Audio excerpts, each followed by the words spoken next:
안녕하세요. 한자 한자 타자를 치면서 어려움을 겪고 있는 곧 70을 바라보는 할머니입니다. 제가 헤쳐 지나온 세월은 참 무심하게도 빠르게 지나갔고 이야기를 풀자면 너무 길어질 것 같습니다. 오늘 올려볼 사연은 제 며느리 이야기인데요. 고부간의 갈등이 있었던 건 아니지만 한순간의 오해로 틀어질 뻔한 우리 둘의 사이를 잘 이겨나간 이야기랍니다. 자랑도 하고 싶고 속내를 털어놓고 싶은 마음에 이렇게 대나무숲 같은 공간을 찾아와 사연을 올려봅니다. 글자를 쓰는 게 오래 걸려서 어느 세월에 사연을 다 털어놓을 수 있을까 싶은 마음이 들지만 그래도 노력해 보겠습니다. 제 이야기를 끝까지 들어주시고 응원의 한마디를 남겨주시면 마음이 참 따뜻해질 것 같습니다. 제 나이 60에 얻은 며느리는 정말 누구보다 예쁘고 귀했습니다. 서울에서 나고 자랐다는 우리 며느리는 진도에서 전복 양식장을 하는 우리 집까지 머나먼 길을 내려와 인사를 드리고 왔죠. 서울 깍쟁이일 줄 알고 처음 만나기로 한 날 엄청나게 긴장을 했었는데 제 예상과는 다르게 너무나도 복스럽고 귀여운 아이가 찾아왔습니다.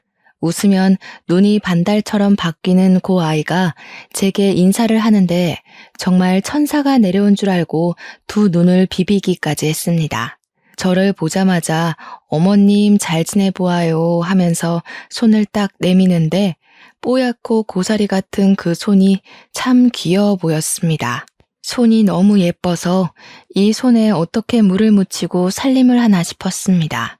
걱정이 이만저만이 아니었지만 그게 시집살이를 시키겠다는 그런 느낌은 전혀 아니었고요. 귀한 우리 며느리 손이 나처럼 투박해질까봐 걱정이 되었던 거였죠. 나는 우리 아들이 서울에서 직장 생활을 하다가 만난 여자라고 하길래 양식장을 운영하는 우리 집을 탐탁지 않게 생각하면 어쩌나 고민을 했습니다. 서울에서 직장 생활을 하려면 여간 똑똑한 게 아니고서야 힘들다고 옆집에서 하는 이야기를 들었거든요. 그런데 우리 며느리는 그런 생각을 했던 저를 완전히 바보로 만들 정도로 착한 아이였답니다. 저한테 틈틈이 진도에 내려올 테니 맛있는 거 많이 해달라고 웃으면서 이야기를 하는데 간이고 쓸개고 다 빼다 줄 수 있을 것 같았습니다. 싹싹하기도 하고 착하기도 하고 생긴 건 서울 사람 깍쟁이 같은데 말이죠. 오죽하면 주위 주민들이 서울 계집애는 드세다는데 큰일 난 거 아니냐고 며느리한테 휘어잡혀 사는 거 아니야? 하다가도 우리 며느리랑 대화 몇 마디 나누면 바뀌더라고요. 서울 사람이라도 다 사기꾼은 아니네 하면서 사람 참 잘 들어왔다고 우리 아들 칭찬을 많이 해주었죠.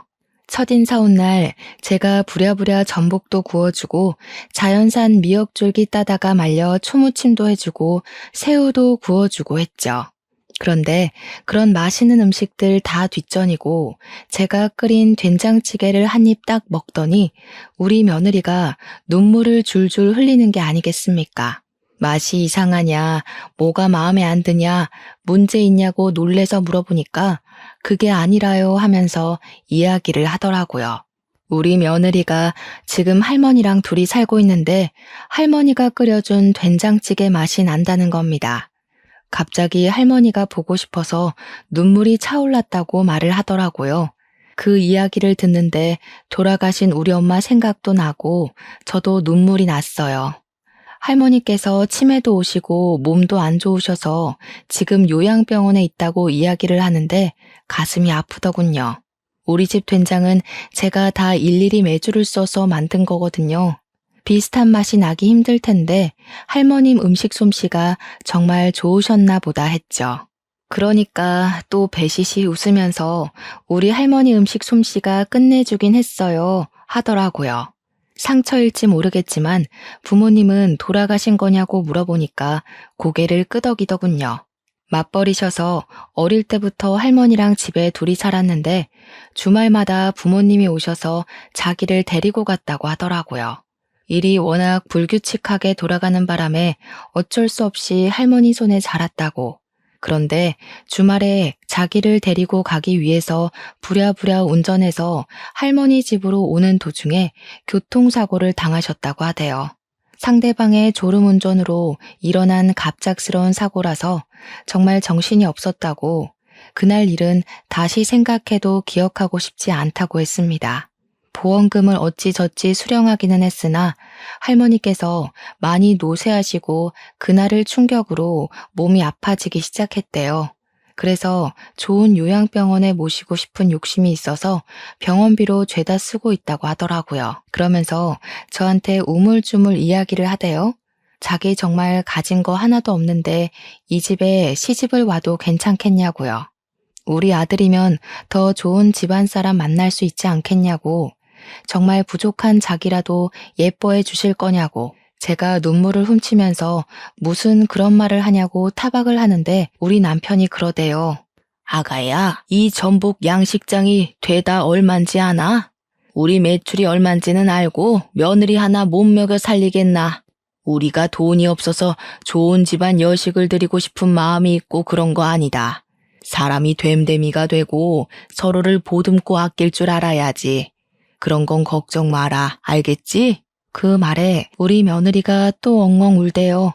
자기도 이렇게 든든한 부모님이 있었으면 좋았을 거라고.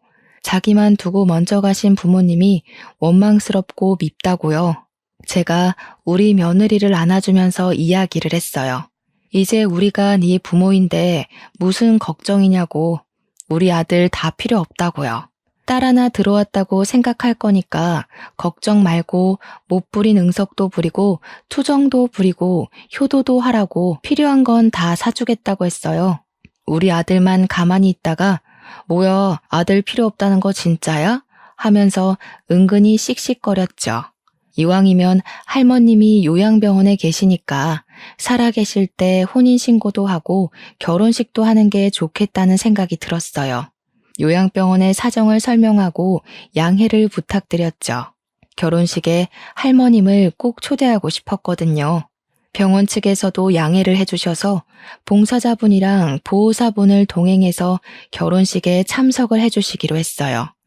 아무래도 치매를 앓고 계시다 보니까 옆에서 딱 달라붙어서 케어를 해주실 분이 필요했거든요. 아무것도 모르는 치매를 앓고 있는 노인네가 평소 같으면 난동을 부리고도 남았을 거라고 했는데 하나뿐인 손녀딸의 결혼식이라는 걸 아시는 건지 가만히 눈물을 훔치면서 지켜보셨다고 하더라고요. 보호사분도 봉사자분도 그런 할머님을 보면서 같이 눈물을 흘렸다고 해요. 이래서 치매가 무서운 거라고. 횟가닥 하는 것 같은데도 또 정말 가만히 있어야 할 자리는 알아보는 것 같다고요. 제가 어찌나 결혼식 내내 눈물이 나던지 사람들은 제가 제 딸 결혼을 시키는 줄 알았다고 하더라고요. 그렇게 무사히 결혼식을 마치고 애들은 신혼여행길에 오르게 됐고요. 저는 봉사자분과 보호사분을 모시고 할머님이 무사히 병원으로 돌아가실 수 있게 지켜봐 드렸습니다. 홀로 남을 할머니를 끝까지 걱정하는 며느리의 마음이 예뻐서 제가 여행 가 있는 동안에 할머님을 매일같이 살펴보겠다고 했거든요. 우리 남편도 그 마음이 이해가 가는지 저와 함께 요양병원 근처에서 며칠간 지내며 할머님의 동태를 살폈습니다. 무탈하게 신혼여행도 잘 다녀왔고 글쎄 그 조그마한 손으로 뭘 그리 많이 사왔던지 영양제 같은 걸 많이 사왔길래 우리 며느리 화장품도 사고 옷도 사입고 하지 뭘 이런 걸 사왔냐고 은근히 꾸짖었죠. 그러니까 저한테 오래오래 건강하게 사셔서 자기 된장찌개 평생 끓여달라고 하더라고요. 그 말이 얼마나 예쁘던지. 제가 어찌 우리 며느리한테 싫다고 하겠습니까?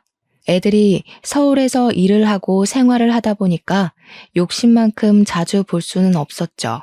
그래도 또 간간히 보는 재미가 쏠쏠하더라고요.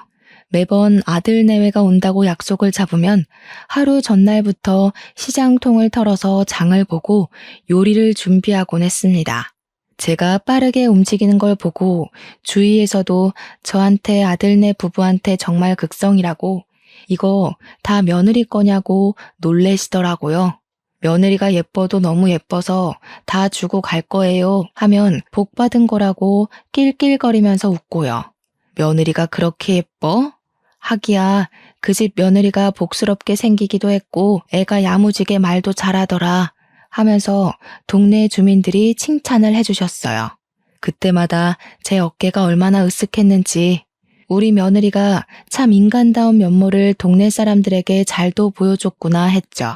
우리 옆집이 승철이네라고 하나뿐인 아들 이름이 승철인데 글쎄 고놈이 이혼을 하고 고향으로 돌아와 백수로 지내고 있거든요. 매번 승철 엄마가 그렇게 우리 아들 서울에서 고생을 하다가 이제 막 쉬러 내려온 거라고 했단 말이죠. 제 눈에는 그냥 집에서 허구한 날 게임이나 하는 반푼이 같아 보였지만요. 우리 며느리 자랑을 동네방네 했더니 그게 배알이 꼴린 건지 뭔지 그래봐야 며느리는 한철이라고 입을 삐죽이대요. 자기네 집 며느리도 똑같이 알랑방구 끼고 살랑살랑거리다가 결국 바람나서 이혼한 거 모르냐면서 마치 너네도 똑같이 될 거야 라는 식으로 말을 하대요. 나 참 누구 얼굴에 소금을 뿌리는 건지 어이가 없어서 실랑이를 벌였죠. 서울 가신 아들 암만 잘해줘봐야 소용없다니까. 글쎄 뒤돌면 다 까먹고 언제 그랬냐고 입 싹 씻는다고. 그러니까 그리 정성스럽게 차려줄 필요가 없어. 그냥 대충대충 하고 바람이나 안 나게 간수해. 누가 지금 네 집 걱정을 하는 거야? 승철이 간수나 잘해. 언제까지 백수 생활하면서 집에서 쌀이나 축 낼 거래? 그러지 말고 우리 바깥 양반한테 사정사정해서 양식장에서 일이나 하라 그래. 제가 지지 않고 받아치니까 승철이네가 성질이 나는지 서울 가시나가 어쩌고 저쩌고 계속 구시렁거리더라고요. 그 주둥이 좀 다무르라고 했더니 저한테 괜히 배알 꼴려서 성질낸다고 슬슬 긁지 뭡니까. 역시 싸움의 끝은 머리채 먼저 잡는 사람이 이기는 거 아니겠어요? 하필이면 애들 오기 전날 머리채를 잡고 싸우는 바람에 예상치 못하게 얼굴이 생채기가 났지 뭡니까. 우리 남편도 싸운 건 잘했는데 하필이면 애들 오기 전날 싸워서 얼굴 꼬락서니가 이게 뭐냐고 속상해했어요. 하지만 볼에 가볍게 난 생채기와 달리 승철이네 얼굴에는 시퍼런 멍 하나 들게 했으니 제가 이긴 거나 다름없죠. 다음 날 우리 며느리가 제 얼굴을 보고서는 어머니 얼굴이 왜 이래요 하면서 호들갑을 떨더라고요. 별거 아니다, 괜찮다 하다가 슬그머니 옆집 승철이네 어멈이 이렇게 만들어놨다고 고자질을 했죠. 왜요? 왜 싸우셨어요? 하길래 지네 아들 이혼했다고 나한테 화풀이를 하지 뭐냐 하면서 그 집 어멈 성격이 원래 고약하다고 남 잘되는 꼴 절대 못 보고 한량인 자기 아들만 끼고 사는 여팻네라고 욕을 했죠. 우리 며느리가 씩씩거리면서 우리 고운 어머님 얼굴이 이게 뭐냐고 속상해했어요. 원래 다음 날 아침에 일찍 애들이 서울로 가기로 했었는데 일부러 저랑 동네 한 바퀴 산책을 돌더라고요. 동네 사람들 다 보란 듯이 저랑 길거리에서 수다도 떨고 밭일도 하고 전복 따러 간 남편한테 새참도 전해주고요. 그때는 얘가 왜 이러나 했는데 지금 생각해보니까 승철이네 보라고 일부러 그런 거더라고요. 승철이네 엄마가 또 참지 못하고 옆에서 아이고 극성이다 극성이야 하면서 한마디 더 보태대요. 저 집에서 뭔 콩고물을 얻어먹고 싶어가지고 그리 알랑방귀를 끼냐고요. 그러니까 우리 며느리가 딱 그러더라고요. 아줌마, 세상을 그렇게 삐딱하게만 보지 마세요. 우리 어머님이 저한테 잘해주셔서 저도 잘하려고 노력하는 거죠. 진즉 며느리한테 잘해주셨으면 그쪽 며느리가 바람나서 도망을 갔겠어요?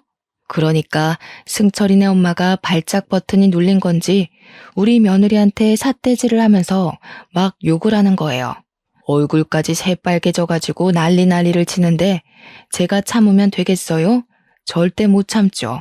승철이 엄마한테 저도 쌍욕을 섞어가면서 지랄을 했습니다. 야, 이 육실할 년아, 어디 우리 귀한 며느리한테 욕질이야?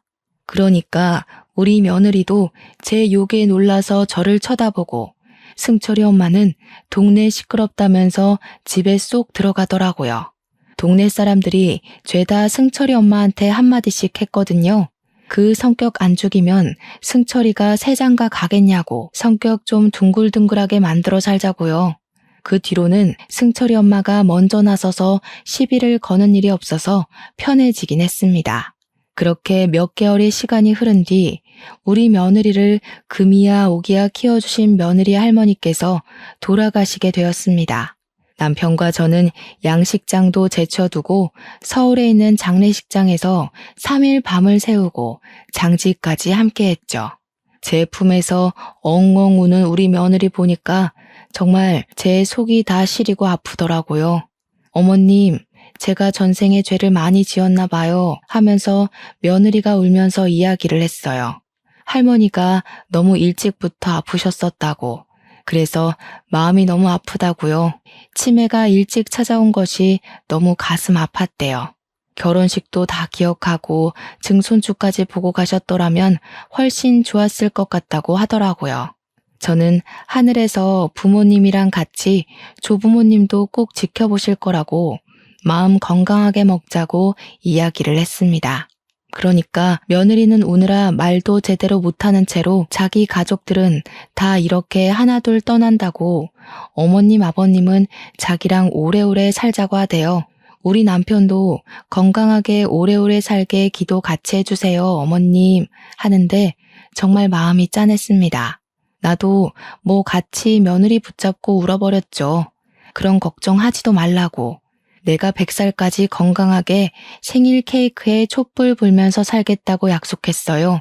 그렇게 진도로 내려오고 나서 우리 며느리 걱정에 밤잠을 못 이루는 날도 있었습니다.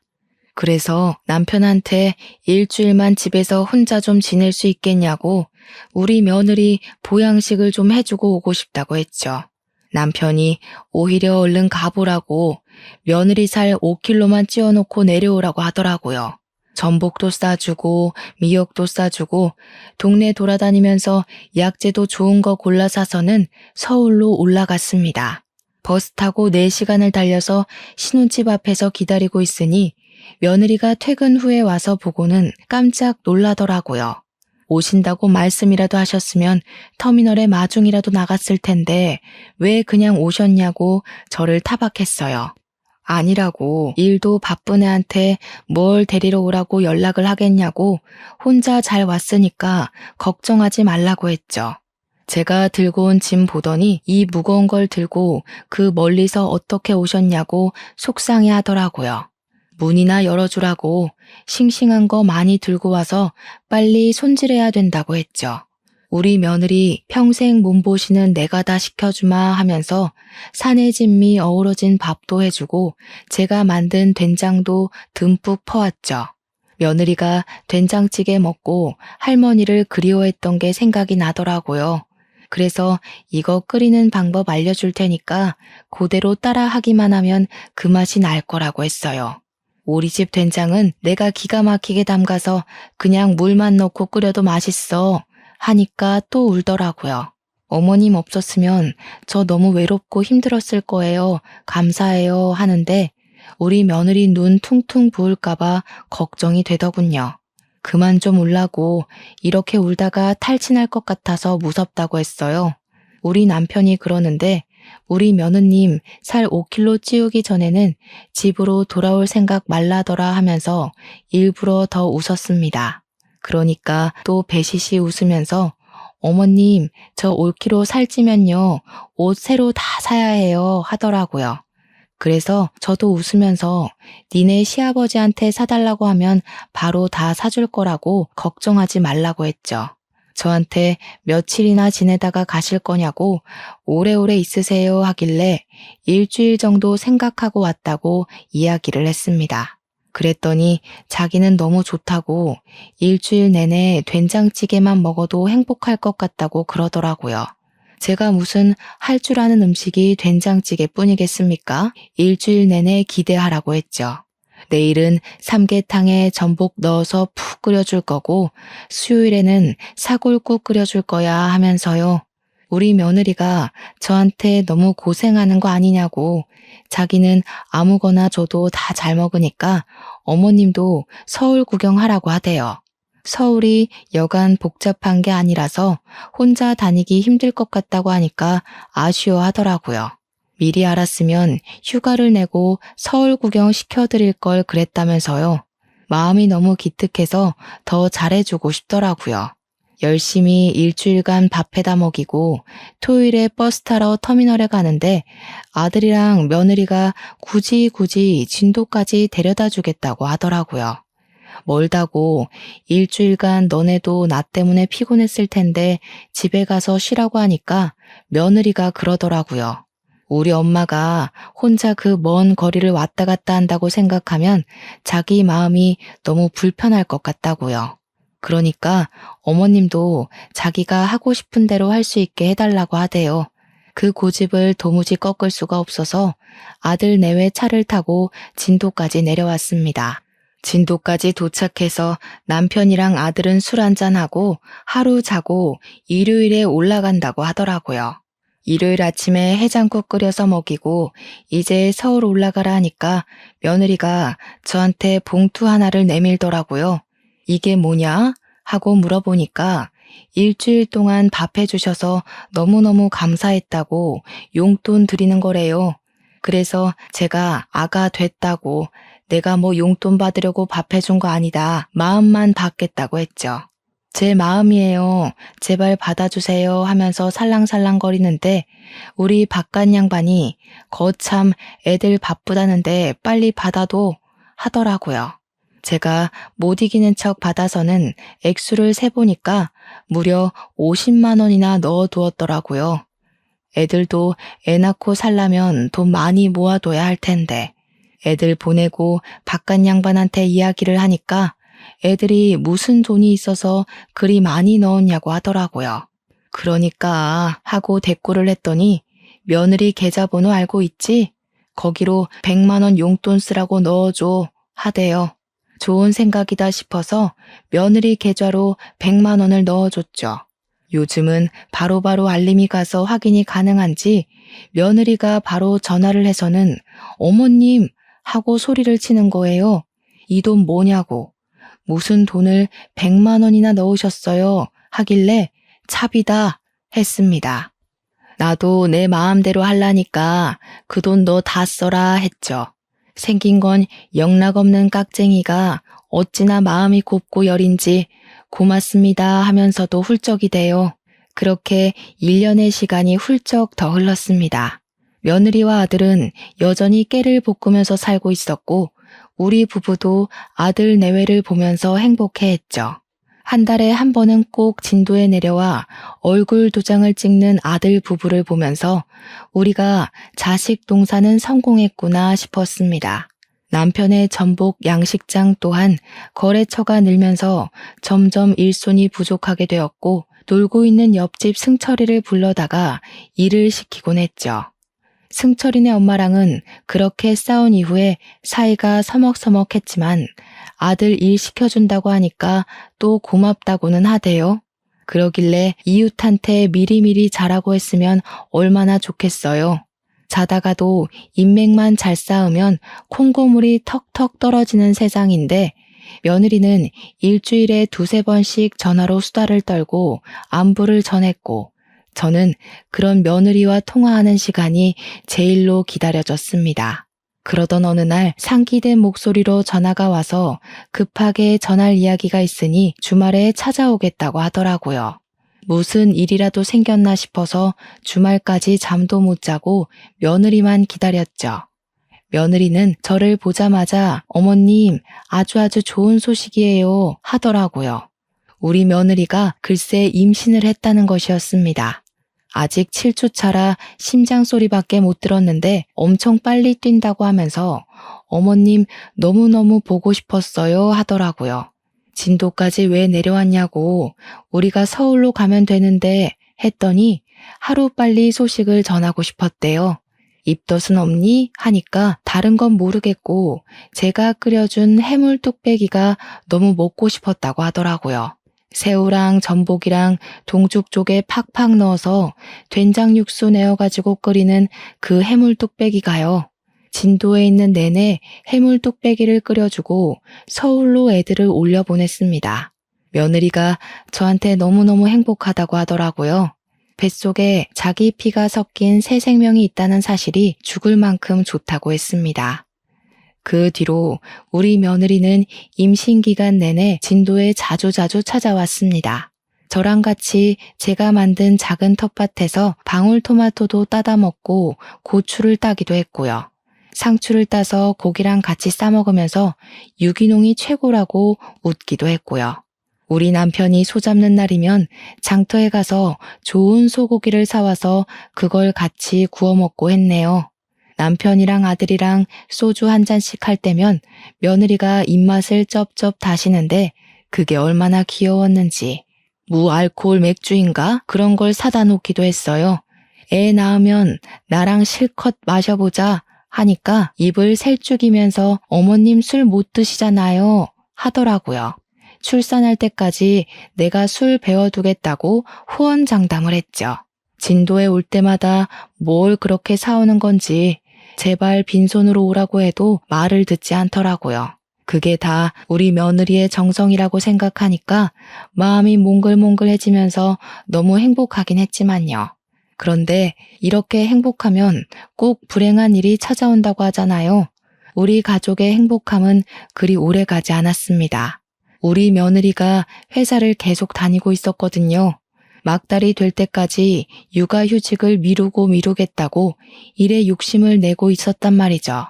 중간중간 산책을 나간다고 하지만 회사 일이라는 게 눈치가 보여서 그런 것도 자주 할 수 없지 않겠습니까?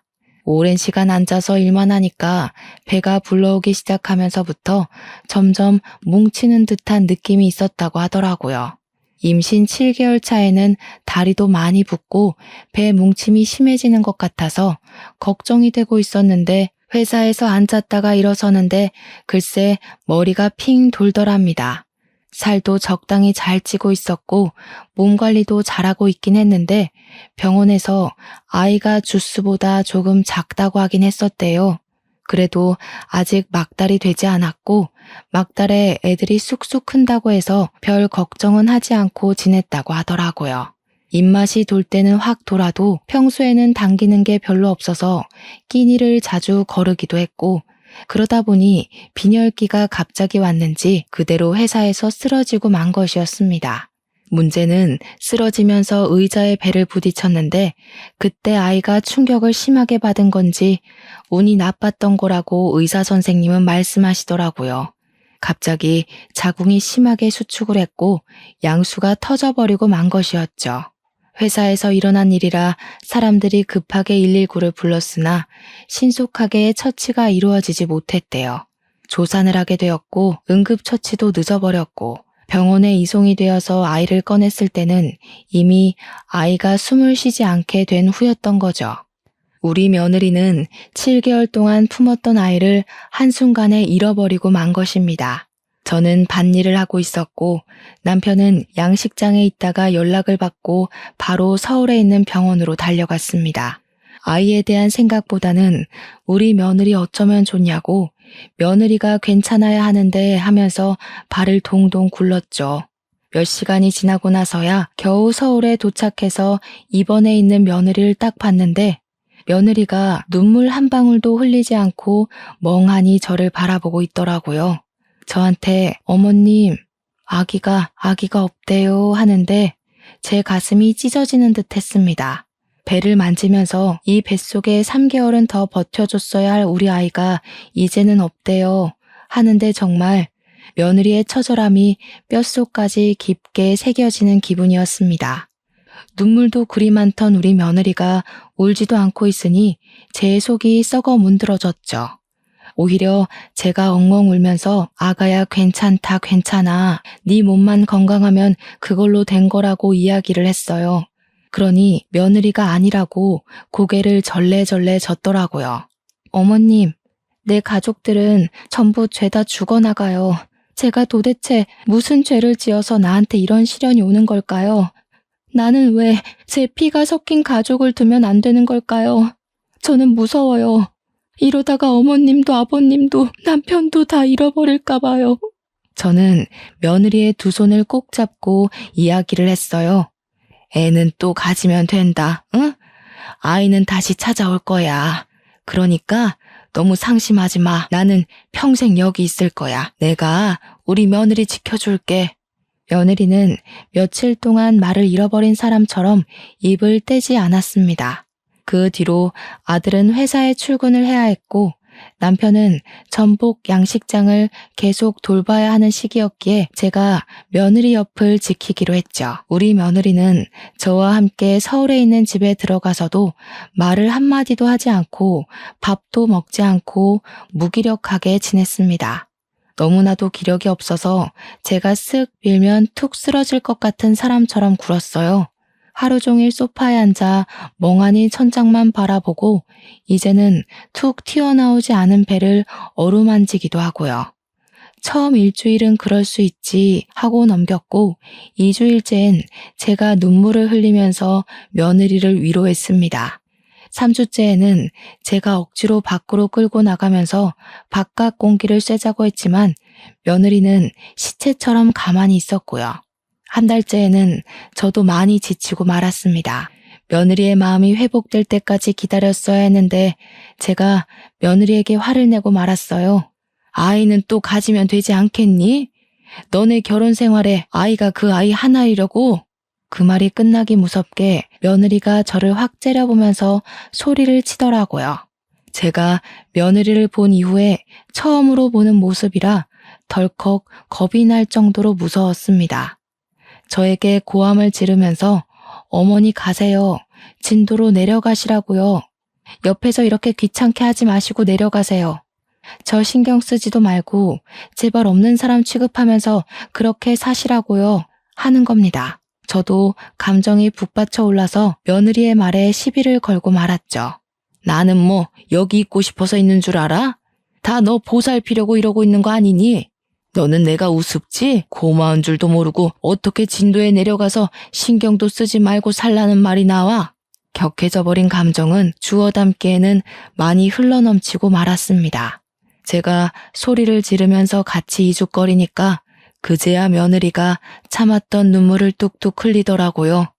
한 달 동안 울지도 않고 꾹꾹 참았던 애가 제 말에 눈물을 펑펑 쏟더군요. 아직 제 마음속에는 죽은 우리 아이가 생생하게 그려진다고요. 그런데 아이를 잃은 어미한테 어떻게 애를 더 낳으면 된다고 이야기를 하실 수 있으세요? 저만 산다고 이 더러운 세상에서 삶이 사라지나요? 가슴에 묻은 아이를 어찌 그리 빨리 잊으라고 하실 수 있냐고요. 며느리는 원망이 가득 담긴 목소리로 저에게 조곤조곤 이야기를 시작했습니다. 며느리의 이야기를 듣는데 쥐구멍에 숨고 싶을 정도로 제가 부끄러워졌어요. 아이를 잃은 어미한테 제가 참 모진 말을 했구나 싶더라고요. 무려 제 뱃속에 7개월 동안 살아 숨쉬고 있었어요. 제가 쓰러지지만 않았어도 배를 부딪히지만 않았어도 지킬 수 있는 아이였다고요. 제 머리가 띵 하고 울리는 것 같았습니다. 저랑 남편은 그저 며느리에게 갈 애가 간 것이라고 사고였을 뿐이라고 의사도 운이 나쁜 거였다고 하지 않았냐 위로했거든요. 며느리는 자기가 쓰러졌기 때문에 아이가 그렇게 된 것이라고 생각을 하더라고요. 자기가 살인자라고 악을 쓰면서 우는데 제 생각이 짧아도 너무나도 짧았던 것이었죠. 며느리 얼굴을 보고 하루하루를 더 지내는 게 곤욕스러웠던지라 저도 그 자리를 피하고 싶었습니다. 아들에게 조심스럽게 이야기를 하고 저는 며느리를 피해 진도로 내려왔습니다. 남편은 저에게 아무런 말도 하지 않았어요. 제 마음도 이해를 하고 며느리의 심정도 이해가 간다고 했습니다. 아들은 자기가 마음 추스릴 수 있도록 옆에서 힘이 되어줄 거라고 병원도 데려가 보고 할 테니까 너무 걱정하지 말라고 했어요. 하지만 와이프가 먼저 연락을 할 때까지 연락은 삼가고 기다려주셨으면 좋겠다고 이야기를 하더라고요. 그때부터 저랑 남편은 우리 며느리가 하루빨리 쾌차하기를, 추스르기를, 마음이 건강해지기를 기다렸습니다. 물론 아주 단시간 내에 며느리가 회복할 것이라는 생각은 하지 않았습니다. 아이를 잃은 부모의 심경을 모르는 제가 어찌 그리 가볍게 속단할 수 있었을까요? 명절이 다가올 때마다 미리미리 연락을 해서 맛있는 거 해달라고 살갑게 굴던 며느리는 더 이상 우리를 보러 진도에 내려오지 않았습니다. 받은 상처가 그만큼 컸던 탓일까요? 명절에도 연락 한 통 없더라고요. 아들만 슬쩍 진도에 내려왔다가 밥도 먹지 않고 인사만 올리고 서울로 다시 돌아가 봤어요. 얼굴이 피곤해 보여서 하루 자고 가라 하고 이야기를 해도 금방 올라가 봐야 한다고 하더라고요. 며느리는 정신과 치료를 병행하고 있다고 했습니다.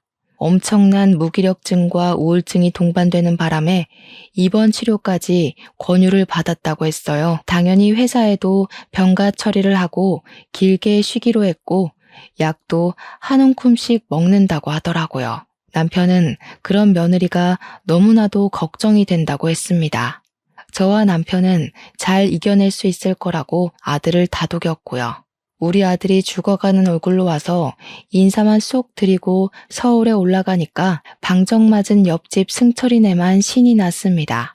저한테 슬그머니 와서는 염장을 있는 대로 지르더라고요. 거봐, 그 집도 이혼 안 됐지?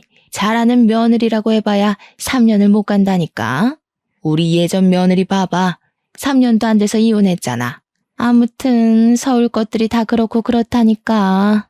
야, 이 정신 나간 옆했네야. 우리 며느리가 아파서 못 온 거다. 너는 아픈 사람한테 그런 말을 하고 싶니? 그러면서 제가 승철이 엄마 머리채를 잡고 악을 쓰면서 등짝을 막 때렸습니다. 제가 지랄 연병을 떠니까 동네 사람들이 죄다 나와서 저를 말리는데 제가 발길질까지 하고 난리를 쳤죠. 승철이 엄마는 제가 이렇게까지 반응을 할지 몰랐는지 어이없다고 황당하다고 하더라고요. 자기가 무슨 못할 말을 했다고 이렇게 개패듯이 패냐면서 경찰을 부르겠다고 하더라고요. 경찰? 불러봐. 어디 한번 누가 이기나 보자. 이왕 경찰 불러서 연병 떠는 거 한 대만 더 맞고 불러라 이년아. 네가 경찰을 불러서 고소를 하네 뭐네 하는데 나도 너 명예훼손으로 고소할 거야. 제가 막 엉엉 울면서 이야기를 하니까 우리 남편도 다가와서는 한 번만 더 우리 며느리 욕하고 다니면 다 뒤집어 엎어버릴 거라고 경고를 했어요. 집에서 한량백수로 놀고 있던 승철이가 우리 양식집에서 아르바이트를 하고 있었잖아요.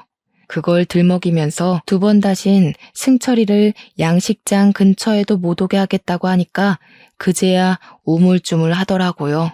뭐 그 집 며느리가 아픈 걸 알았나 몰랐지 이러면서요. 저와 남편은 끈질기게 며느리가 다시 연락을 해올 날이 다가오기만을 기다렸습니다. 아들이 원했던 대로 절대로 먼저 연락도 하지 않았고요.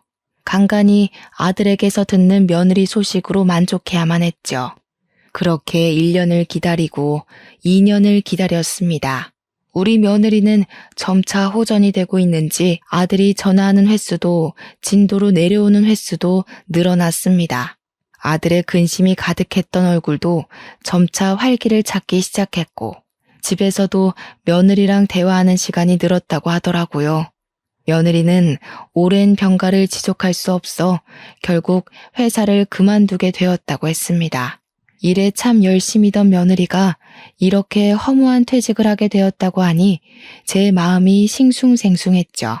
자기가 높은 자리까지 꼭 올라가서 여성 임원이 되는 게 꿈이라고 했었거든요. 그래도 회사를 그만둔 지금 명상도 하고 운동도 다니면서 건강을 찾으려고 노력 중이라고 하더라고요. 병원에서 받아 먹던 약도 많이 줄어들었고 병원 가는 횟수도 이제는 많이 줄었다고 소식을 전해왔습니다. 그래도 아직까지는 진도에 내려올 용기가 나지 않는다고 아들에게 미안하다고 했다네요. 우리는 아들에게 괜찮다고 우리 며느리 잘 보살펴주라고 이야기를 했죠. 아들이 서울에 올라가 보겠다고 인사를 하는데 문득 된장찌개를 좋아했던 우리 며느리 얼굴이 생각이 나더라고요. 그래서 잠시만 기다려보라고 하고는 된장을 큰 통에 듬뿍 담아서 아들 편에 들려보냈습니다. 며느리가 우리 집 된장 좋아했었잖아 하면서 이거 먹고 기운 차리라고 전해달라고 했죠. 새로 띄운 메주로 만든 된장이라 쿰쿰한 맛이 덜해서 찌개에 끓여 먹기 딱 좋았거든요. 그렇게 아들이 서울에 올라가고 그날 저녁 늦게 2년 만에 우리 며느리한테서 전화가 걸려왔습니다. 제가 화들짝 놀라서 이게 꿈인가 생시인가 고민을 하다가 전화를 받았죠. 예, 아가 하면서 전화를 받았는데 제 목소리가 사시나무 떨리듯이 떨리더라고요. 우리 며느리가 훌쩍훌쩍 하더니 이내 엉엉 울면서 어머님 죄송해요 하더라고요. 그 목소리를 듣는데 저도 같이 눈물이 났습니다. 얘 도대체 뭐가 그리 죄송하니? 내가 네 마음 하나 헤아리지 못해서 막말을 했다 내가. 괜찮다. 얼굴 안 보고 살아도 되니까 우리 며느리 마음 건강부터 되찾자. 응? 며느리는 계속 꺼이꺼이 소리를 내면서 울다가 버텨낼게요, 살아낼게요 주문을 외우듯이 말을 하더라고요. 저한테 건강하게 지내고 있으라고 꼭 아프지 말라고 이야기를 하고는 전화를 끊었습니다. 그렇게 전화라도 하니까 정말 마음이 사르르 풀리더라고요. 사실 저도 사람인지라 가끔 원망도 하긴 했거든요. 제가 뭘 그리 잘못했다고 유난을 떠나 싶기도 했고요. 그래도 저는 또 끈질기게 며느리를 기다렸고요. 며느리가 발길을 끄는 지 3년 4개월째에 또다시 새해가 찾아오게 되었습니다. 그날도 우리 아들 혼자 오겠거니 하고 버선발로 나가 기다리는데 우리 며느리랑 같이 진도에 내려왔거든요. 저는 며느리의 얼굴을 보고도 믿기지가 않아서 입을 떡 벌리고 있었습니다. 며느리가 저한테 아버님, 어머님 늦어서 죄송합니다 하는데 제가 며느리 등짝을 아주 살짝 소리가 나게 때렸어요. 죄송하다는 말 그만하지 못해? 너 죄송할 거 하나도 없다. 잘했다. 그만 울어 정말. 너네 조부모님 사돈어른 첫째 아이 할 거 없이 다 나한테 쌍심지켜겠다. 그랬더니 며느리가 저한테 드릴 말씀이 있다고 하더라고요. 덜컥 겁이 나서 무슨 일이냐고 물어보니까 저한테 초음파 사진을 쓱 내밀더라고요. 저 둘째 임신했어요. 지금은 정신과 약도 다 끊었고 가끔 심리 상담만 하러 가요. 어머님이 주신 된장 먹고 정신 차렸어요. 감사합니다. 저는 그 초음파 사진을 들고 엉엉 울었습니다. 둘째가 찾아왔구나. 아이고, 귀한 우리 둘째가 찾아왔어. 하면서 발을 동동 구르는데 며느리가 쓱 다가와서 그러더라고요. 어머님, 잘 보시면요. 그 안에 셋째도 있어요. 우리 며느리가 겹경사로 쌍둥이를 임신한 것이었습니다. 저는 우리 며느리 없고 동네라도 한 바퀴 돌고 싶었지만 혹시 배가 눌릴까봐 그냥 살짝 안아만 주었습니다. 지금은 벌써 시간이 후다닥 흘러서 며느리가 임신 8개월째를 넘겼습니다.